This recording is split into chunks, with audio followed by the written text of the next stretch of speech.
पूरी दुनिया पे हमारे पाकिस्तान की हुकूमत होगी। लगा है हमने इंडिया से आज़ादी क्यों ली थी, हमने बड़े सगीर से पाकिस्तान को अलग क्यों किया था, आप इसका जवाब दें। भाईजान बात ये जो पाकिस्तान के मुख्तलिफ सूबों में रीयूनियन के नारे लग रहे हैं, इसके बारे में आप क्या कहना चाहेंगे? इंडिया के साथ रीयूनियन के, इंडिया कभी हमारे साथ रीयूनियन करना चाहेगा? आप अपने दे रहे हैं। एक सख्त सवाल है, क्या लगता है कि आपको इंडिया हमसे ज़्यादा स्ट्रॉन्ग है? इंडिया हमसे बहुत ज़्यादा स्ट्रांग है। ये मुल्क के जो 24-24 घंटे लाइट जा रही है, लोड शेडिंग हो रही है, गरीब आवाम लाइनों में लग के मर रहा है, आटे के लिए मर रहा है। मुख्तलिफ सूबों में चल रहा है प्रोटेस्ट। कश्मीर वाली साइड पे कहा जा रहा है हम इंडिया के साथ रीयूनियन चाहते हैं, सिंध हमसे अलग होना चाहता है, पंजाब में भी प्रोटेस्ट चल रहे हैं। क्या लगता है आपको, क्या बनने वाला पाकिस्तान का? एम्बेसी हम बेच रहे हैं, पार्लियामेंट शट डाउन रहने वाली है, क्या नजर आ रहा है आपको? नजर मुझे ये आ रहा है कि पाकिस्तान का मुस्तकबिल मुझे ऐसा नजर आ रहा है कि पूरी दुनिया के ऊपर हमारे पाकिस्तान ने हुकूमत करनी है, क्योंकि बाकी साहब ने तरक्की करके मरीख पे चले जाना है या चांद पे चले जाना है। पूरी दुनिया पे हमारे पाकिस्तान की हुकूमत होगी, हमारे पाकिस्तान की हुकूमत बाकी रहेगी। और ये चीज है कि आप वो बात कर रही हैं कि जना प्रोटेस्ट चल रहे हैं, यार प्रोटेस्ट चल रहे हैं ना, कश्मीर वाले कह रहे हैं कि हमें आजाद कश्मीर है, मकबूजा कश्मीर है, हमें उधर करो यार, उनको उधर करो। सिंध कह रहे हैं अलग करो करो, केपी जो पाकिस्तान के मुख्तलिफ सूबों में रीयूनियन के नारे लग रहे हैं, इसके बारे में आप क्या कहना चाहेंगे? इंडिया के साथ रीयूनियन के, इंडिया कभी हमारे साथ रीयूनियन करना चाहेगा? आप अपने ध्यान से सोचें, जिस तरह इन्होंने मुजीबुर रहमान के साथ करके उठा के बाहर मारा था इन्होंने बांग्लादेश को, इंडिया में हमारे साथ करेगा इकट्ठा? वो तो यही कहेगा यार छोड़ो इनको, ठीक है वो मोहब्बत हमारे साथ पेश आएंगे, हमें कोई चीज चाहिए होगी इम्पोर्ट हम करवा सकेंगे, सारा कुछ ओके हो जाएगा। लेकिन कभी भी वो रीयूनियन वाला साहब ही नहीं है। वो बड़े सगीर था जब पाक हिंदुस्तान इकट्ठा होता था, जब हिंद इकट्ठा अलहदा हुआ है ना, वो बिल्कुल अलहदा हो गया। वो कभी भी हमारे साथ नहीं करके कभी कुछ नहीं कर सकेंगे। इंडियन फ्रेंड ने मेरे को कहते हैं हमारे साथ आप भाईचारा है, सारा कुछ है, लेकिन हम कभी भी रीयूनियन आप लोगों के साथ नहीं कर सकते जैसा हमारे साथ सलूक हुआ है। तो फिर वही चीज हो जाएगी। अब इंडिया ने हमारे सारे तीनों एयरपोर्ट खरीद लिए हैं, ये सुनने में आ रहा है, और ऐसा हो भी जाना है। उन्होंने हैफा पोर्ट भी खरीद लिया है इसराइल का। वो सारा कुछ खरीद सकते हैं। अब तो उनका एक आपने शायद सुना, फजेरा से मुंबई तक ना, न्यू मुंबई तक एक उन्होंने टनल भी अंडर वाटर वो क्यों उन्होंने बनानी है, ताकि उनके साथ सारा कुछ ओके हो। ये चीज है हमारे पाकिस्तान के साथ। अब हुकूमत को यही है कि प्राइमर बन या वोट करवा लें या कुछ कर लें, हमें सुकून से रहने दें। गरीब आदमी तो मरेगा ही बेचारा, वो और क्या करेगा। अभी जब हमारे प्राइम मिनिस्टर यूएई गए थे, यूएई जाकर उन्होंने एक बात की थी कि इंडिया के साथ हमने जो भी किया आज तक, जो किया उस पर हमें बहुत पछतावा है, उससे हमने नुकसान ही हासिल किया है। तकरीबन 3 जंगें लड़ी हैं हमने इंडिया से, तो हमें नुकसान हुआ है। तो शहबाज शरीफ साहब ने कहा था हमें इंडिया से अब बैठकर मिलजुल कर बात करनी चाहिए। तो वो बात इंडिया के अब फॉरेन मिनिस्टर को पता लगी है, तो फॉरेन मिनिस्टर ने कहा कि आप एससीओ की मीटिंग के अंदर आओ, आके बैठ के बात करते हैं। आपको क्या लगता है कि हमारे जो उनसे बिलावल भुट्टो साहब हैं, ये जाएंगे एससीओ की मीटिंग के अंदर?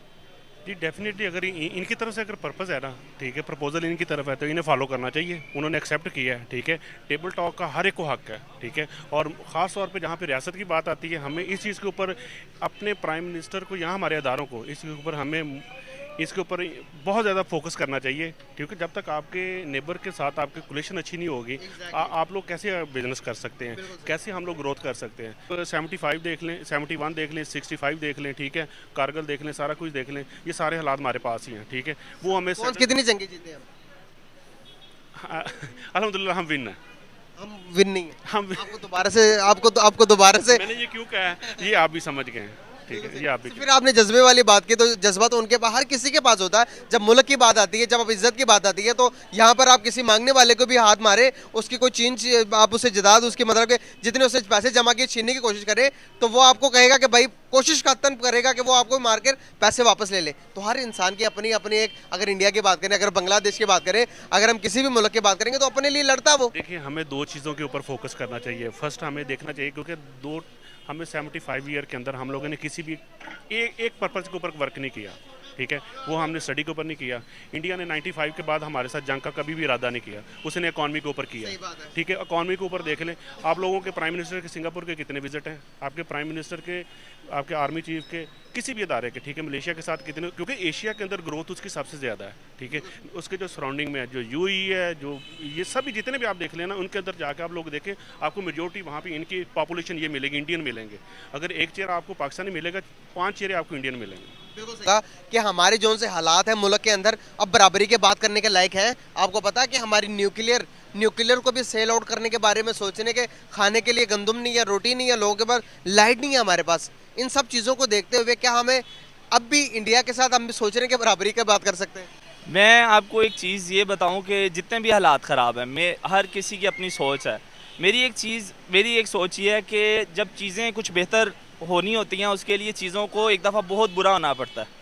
अगर आप किसी भी मुल्क में इनकलाब देखें या कोई चीज़ भी देखें ना, वो तब तक नहीं आती कि जब तक लोगों की रात की नींदें, खाना पीना, ये सब चीज़ें उनके हाथों से नहीं जाती जब तक उस मुल्क के अंदर इनकलाब नहीं आता। और मुझे अब ये फीलिंग मुझे ये आती है कि जितने पाकिस्तान के हालात ख़राबी की तरफ जा रहे हैं और जिस तरह की चीज़ें ख़राब हो रही हैं, ये चीज़ें और मज़ीद अगर ख़राब होंगी तो आवाम बाहर निकल आएगी। और जब फिर निकल आई है सर। आप गिलगित बल्तिस्तान का नाम ले लें, आप सिंध का नाम ले लें, सिंध के अंदर नारे लग रहे हैं, कल बना था बांग्लादेश, आज बनेगा सिंधु देश। इस किस्म के नारे लग रहे हैं मुल्क के अंदर। पंजाब के अंदर खुद प्रोटेस्ट हो रहे हैं, आप देखते नहीं है, माल रोड पूरा जाम हो जाता है, उधर फिरोजपुर रोड सारा जाम हो जाता है, हर जगह पर नारे लग रहे हैं। आप इससे अगर अल्लाह ना करे कोई मतलब कि सिंध देश बनता, गिलगित बल्तिस्तान हमसे चला जाता, फिर हम इससे ज़्यादा बुरे कौन से कंडीशन में? पहले बुरा कंडीशन आपने देखा, बांग्लादेश भी चला गया हमसे, हमें होश नहीं आई, तो आप क्या किस चीज़ का इंतज़ार कर रहे हैं?